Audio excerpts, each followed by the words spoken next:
Matanzas Inlet is such a precious part of our county. It has gotten to the point now that we can't go there. The traffic, the parking along A1A, because the beach is so overridden with people, and this floating structure that's out there is an eyesore. And the fact that they are advertising these parties. A floating structure in the Matanzas Inlet becomes a hot topic of discussion at Tuesday's St. Johns County Board of Commissioners meeting. Amy Cherry tells us what's next. Now St. Johns County Commissioners want to ban them after residents like Lisa McGlynn are complaining of noise, litter, traffic, and even environmental concerns. Commissioner Henry Dean. One of the biggest problems that I have been contacted about is the floating structure in Matanzas Inlet. They are actually advertising parties that start at 3 in the afternoon and going to midnight at Matanzas Inlet on this floating structure, selling various and sundry drinks. There's no bathroom facilities, and this is why we need to pursue this. Commissioner Krista Joseph clarified the proposed floating structure ordinance does not include boats. They're not boats. They're these people get these rafts and then they start selling alcohol to minors. County Attorney David Miggott also clarified. The definition of floating structures within the ordinance is not primarily used as a means of transportation. So these boats that may come here for a short period of time, they are being used as a means of transportation, so they're exempt from this ordinance. Hurricane Water Sports, which is hosting the parties with live bands on floating structures, did not return our request for comment. With St. Augustine's local morning news, I'm Amy Cherry. This local news is a service of your hometown Toyota dealer, Beaver Toyota US 1 St. Augustine, here to wow you.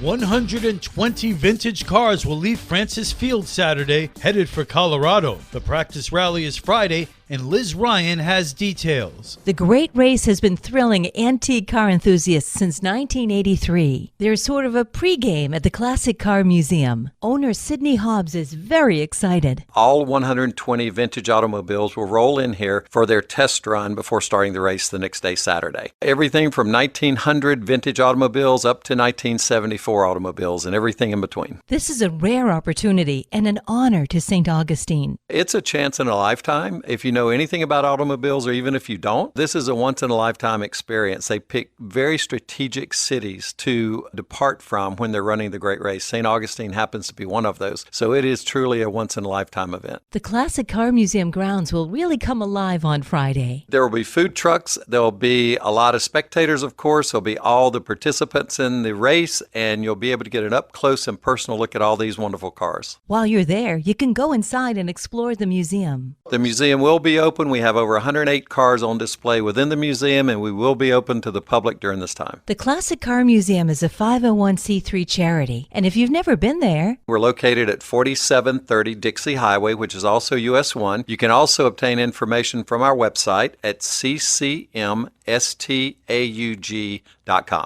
And this event is sponsored by Classic Vintage, which is located within the Classic Car Museum, available for all of your event needs. It kicks off just before noon on Friday and runs till 3 o'clock, and it's absolutely free. For St. Augustine's Local Morning News, I'm Liz Ryan.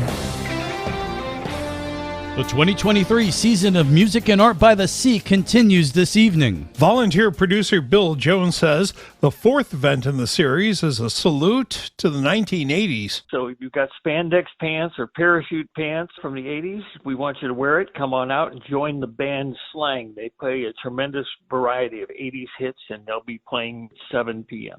Our food truck is the African Love Kitchen. They'll be serving food beginning at 5. Don't forget, we've got amazing local art on display at the art studio from 3 o'clock on. Jones says they get asked if the show is postponed due to inclement weather. The answer is we don't even consider it until about 3 o'clock in the afternoon. We take a look at the immediate next 5 to 8 hours and then make a decision. If we do decide to postpone or cancel, people can look on our Facebook page that's St. Augustine Pier Music by the Sea, St. Augustine Pier Music by the Sea on Facebook, and we update that frequently on concert days. DJ Danimal kicks off the concert at 5:30 p.m. Visit sabca.org for more information. For St. Augustine's Local Morning News, I'm Rich Petchke. And now you're up to date with St. Augustine's Local Morning News. I'm Rich Carroll.